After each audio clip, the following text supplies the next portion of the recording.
Hello friends, स्वागत है आपके अपने यूट्यूब चैनल गायत्री ऑफिशियल में। आपका बीएसएफ कांस्टेबल ट्रेड्समैन 2023 की भर्ती में पहली बार भर्ती प्रक्रिया में बड़ा बदलाव किया गया। उसमें लागू किया गया एनएसक्यूएफ लेवल 1, जिसका काम 2021 से ही एक्चुअली शुरू हो गया था। सीआरपीएफ ने अपना साइट पर रिक्रूटमेंट रूल्स जारी कर दिए थे। जो संशोधन हुआ था कि एनएसक्यूएफ अब एनएसडीसी से बहुत सारे कैंडिडेट्स उस दौरान कोर्स कर लिए, जिनको ये जानकारी थी कि अब आने वाली भर्ती में ये लागू होगा।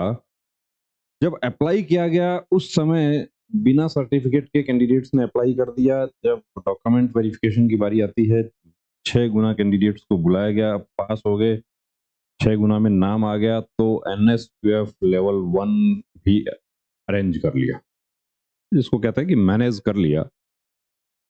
उससे पहले क्या योग्यता थी? उससे पहले थे 2 साल का वर्क एक्सपीरियंस। अब 2 साल का वर्क एक्सपीरियंस लेटर हेड होना चाहिए, और उसके बाद में to whom it's over concern sat language है, हमारे प्रतिष्ठान में इस डेट से इस डेट तक काम किया है, सील लगा हुआ हो और सिग्नेचर हो, उसके आधार पर बीएसएफ के लोग अलाउ कर देते थे उनको। अब एनएसडीसी में भी यही काम चल रहा है, इसमें भी यही होता था। इसमें तो कुछ हमारे साथी इतना भी तेज तरार थे कि जो खुद ही उसको सुविधा केंद्र से बनवा रहे थे। एनएसडीसी भी सुविधा केंद्र से मैनेज कर लिया गया।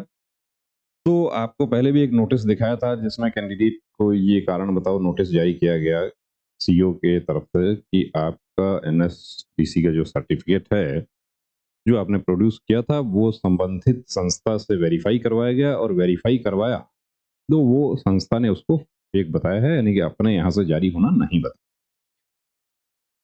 अब वेरिफिकेशन कैसे होगा? तो वेरिफिकेशन देखिए, आपका जो भी सर्टिफिकेट है, उस सर्टिफिकेट पर उस संबंधित सर्टिफिकेट को जारी करने वाली संस्था का एड्रेस होना चाहिए। एड्रेस होगा तो या तो उस जिला पुलिस अधीक्षक के माध्यम से हो जाएगा, या संबंधित संस्था से होगा। वाटर विंग के जो सर्टिफिकेट हैं वो जिला पुलिस अधीक्षक के माध्यम से किए जाते हैं, कि वाटर विंग में तो और ही बड़े पैमाने पर धांधलीबाजी हो गई थी, तो वो एसपी ऑफिस के माध्यम से होता है। लेकिन एड्रेस तो होगा उस पे, एड्रेस होगा तो वेरिफिकेशन हो जाएगा। अब संस्था वेरीफाई कर देती है, कोई प्रॉब्लम नहीं है, आपका सर्टिफिकेट बिल्कुल जेन्युइन है। फाइनल सिलेक्शन के बाद सर्टिफिकेट वेरिफिकेशन। तो फाइनल सिलेक्शन के बाद देखिए, अभी सर्टिफिकेट वेरिफिकेशन हो रहे हैं। नए जो कैंडिडेट हैं हमारे, जो अब आने वाली भर्ती की तैयारी कर रहे हैं, जिनको ये लगता है कि कुक वाटर कैरियर में मेरिट कम रहेगी, देखिए जेन्युइन सर्टिफिकेट लगे तो मेरिट कम नहीं, पोस्ट खाली रह जाएगी। लेकिन वो सर्टिफिकेट जेन्युइन नहीं थे, उसके बावजूद भी फोर्स के लोगों ने उसको अलाउ किया। बोर्ड के अफसरान ने यहां तक कह दिया कि आप 4 बजे तक लेकर आ जाइए। तो 4 बजे तक तो कैसे लाया जाएगा? या किसी का डेट का इशू था, तो वो संबंधित संस्था जो थी उससे संपर्क किया, उन्होंने डेट चेंज कर दी, क्योंकि उनके हाथ में ही है, तथाकथित रूप से उनके हाथ में है। नहीं तो ऐसा कैसे हो सकता है कि जो 2023 है वो 2022 हो जाए? लेकिन किया गया। चलिए, उस पर ये हम बात नहीं कर रहे हैं, हम बात कर रहे हैं कि अब जो नोटिस जो दिए जा रहे हैं, कौन से नोटिस दिए जा रहे हैं, क्योंकि अभी एक माहौल बनाया जा रहा है कि नोटिस दे दिया। और वो जो नोटिस दिया वो किस तरीके का नोटिस दिया? तो एक तो देखिए, वो नोटिस हैं जो पहले आपको दिखाए थे, जिसमें कैंडिडेट का खारिज कर दिया गया है कि आपका सर्टिफिकेट, ये सर्टिफिकेट हमारे यहाँ से जारी नहीं हुआ है। जिसका जो संस्था का एड्रेस दिया हुआ था सर्टिफिकेट के ऊपर, उस संस्था ने ही अपने लेटर में ये लिख दिया। अब वो लेटर वहां पर बीएसएफ का रिप्रेजेंटेटिव लेके जा सकता है, बीएसएफ बाई पोस्ट भेज सकती है, पुलिस के माध्यम से भेज सकती है। ये बीएसएफ का यूनिट टू यूनिट वेरी करता है, कि हर यूनिट के अपने अपने प्रोसीजर हैं। दूसरे नोटिस वो भी दिए जा रहे हैं जिनमें सर्टिफिकेट के ऊपर एड्रेस ही नहीं था, डायरेक्ट एनएसडीसी और एनएसक्यूएफ लेवल 1 और सिग्नेचर। अब देखिए, एनएसक्यूएफ और एनएसडीसी के बारे में जो जानने वाले लोग हैं वो ज्यादा बताएंगे इसके बारे में, कि ऐसा कैसे हुआ कि संस्था का बिना एड्रेस के ही एनएसक्यूएफ जारी हो गया और वो भर्ती भी हो गया। भर्ती हो गया तो अब उनको वास्ते कमांडेंट आप देख रहे हैं नीचे, और इस तरह के जो यूनिट लेवल पे जो कॉरेस्पॉन्डेंस होता है, उनमें किसी तरह का सील नहीं लगता। अब इसमें यूनिट का एड्रेस दिया है कैंडिडेट जो है उसका सब कुछ पूरा डिटेल दिया है। ये लेटर भी कहीं यूनिट से ही किसी ने पिक लेकर इसका वायरल किया है, तो हम देखिए एक ऑफिशियल लेटर का सम्मान करते हैं, एक फोर्स का सम्मान करते हैं, इसलिए ये पूरा एड्रेस और वो सब आपको नहीं दिखा सकते, क्योंकि हो सकता है कि कोई इसके ऊपर ही सवालिया निशान उठा दे कि ऐसा थोड़ी होगा। हो रहा है ऐसा, जो सेलेक्ट हैं आपके दोस्त उनको आप पूछ लेना, जो किसी दूसरे ट्रेड में उनको ही पूछ लेना कि क्या कुक वाटर कैरियर वाले जो कैंडिडेट्स हैं उनके एनएसक्यूएफ के सर्टिफिकेट के वेरिफिकेशन हो रहे हैं। एनएसक्यूएफ लेवल 1 प्रमाण पत्र के संबंध में विषय, उपरोक्त विषयांतर्गत लेख है कि आपने सीमा सुरक्षा बल में आरक्षक कुक पद हेतु आवेदन करते समय भर्ती विज्ञापन के अनुसार एनएसक्यूएफ लेवल 1 प्रमाण पत्र संलग्न किया था और आपका सीमा सुरक्षा बल में आरक्षक कुक के पद हेतु अंतिम चयन हुआ है, लेकिन आपके द्वारा प्रस्तुत किए गए एनएसक्यूएफ लेवल 1 प्रमाण पत्र का अवलोकन करने पर यह संज्ञान में आया है कि प्रमाण पत्र जारी करने वाली संस्थान का संपूर्ण पता प्रमाण पत्र में नहीं लिखा हुआ। अतः आपको निर्देशित किया जाता है कि एनएसक्यूएफ लेवल 1 प्रमाण पत्र जारी करने वाली संस्थान का संपूर्ण पता इस कार्यालय को लिखित रूप से दिनांक 24 मई 2024 तक आवश्यक रूप से जमा करवाने का श्रम करें। अब आपके सर्टिफिकेट पर एड्रेस नहीं है तो भी आपसे एड्रेस मांगा जाएगा, तो आप उस संस्था का एड्रेस प्रोड्यूस कर दीजिए और अब संस्था के पास जाएगा, लेटर जाएगा या रिप्रेजेंटेटिव लेकर जाएगा, लेटर बाई पोस्ट जाएगा, पुलिस के माध्यम से जाएगा, जैसे भी जाएगा, और वो संस्था उसको कि उनके रिकॉर्ड में है आपका, आपके बारे में आपकी जानकारी है उनके रिकॉर्ड में कि हमारे यहाँ से कोर्स किया है, और वो उसको वेरीफाई कर देते हैं कि बिल्कुल कोर्स किया है, वेरीफाई होके आ जाएगा, कोई प्रॉब्लम नहीं है। पर सर्टिफिकेट यदि फेक पाया जाता है उस स्थिति में देखिए नौकरी जाना तय है, यूनिफॉर्म उतरना तय है, और डिसऑनरेबल डिस्चार्ज के क्या कॉन्सिक्वेंसेस हैं वो आप जो आपके कोई नियर डियर वंस फोर्स में काम कर रहे हो उनसे आप पता कर लेना, या आप अपनी यूनिट में ही पता कर लेना, क्योंकि कल एक कैंडिडेट मैसेज कर रहे थे कि मैंने फला जगह से सर्टिफिकेट बनवाया था।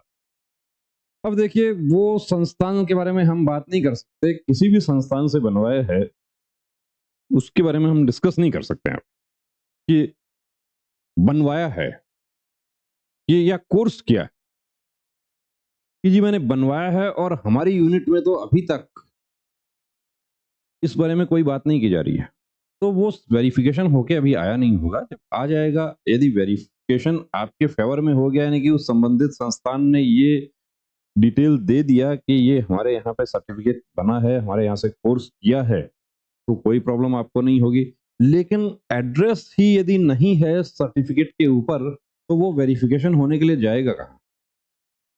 ये तो एक सामान्य बुद्धि का इंसान भी बात कर सकता है, सोच सकता है कि ये सर्टिफिकेट का वेरिफिकेशन कैसे होगा, कि इसके ऊपर कोई एड्रेस नहीं, कि ये तो स्कैन करने में तो आ रहा है, तो स्कैन करने में आ रहा है तभी तो आप भर्ती हो गए। स्कैन करने में तो उनके भी आ रहे थे जो 10 बजे जिनके पास नहीं था और 4 बजे तक वो जो बनवा के ले आए। और दूसरी बात आपको ये भी बता दूं कि ये इतना क्यों हो रहा है, ये इसलिए हो रहा है कि जो कैंडिडेट जिनको ये लगा कि हमारा हक मारा गया है, हमने पहले कोर्स किया था और बाद में बहुत सारे लोग फॉर्म फिल करने के बाद में सर्टिफिकेट मैनेज कर लिए, उन लोगों ने ऑनरेबल हाई कोर्ट्स में रिट याचिकाएं दाखिल कर रखी हैं। वो रिट याचिकाओं की सुनवाई के दौरान ही बीएसएफ की तरफ से ये जवाब दिया गया था कि हम कोर्स ये सर्टिफिकेट का वेरिफिकेशन करेंगे और किसी का भी फ्रॉड पाया जाता है उनके खिलाफ एक्शन लिया जाएगा। तो एक्शन इसमें कोई बहुत बड़ी फांसी की सजा नहीं होगी, एक्शन इसमें यही होगा कि जो यूनिफॉर्म पहना है वो उतर जाएगा।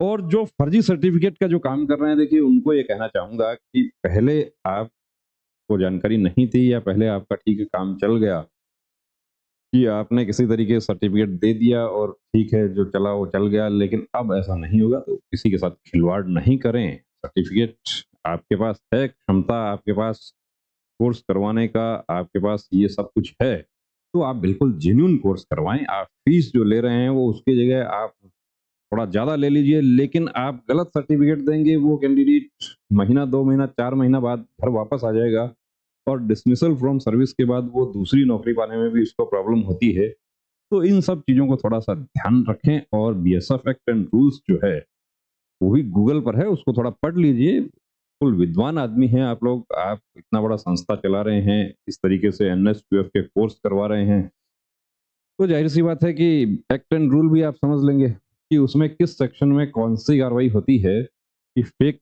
डॉक्यूमेंट प्रोड्यूस कर दिया और वो कैंडिडेट जिसको फेक डॉक्यूमेंट दिया है और वो वापस घर आ गया, वो खुद भी एक्शन ले सकता है, लेकिन वो ऑलरेडी परेशान है वो।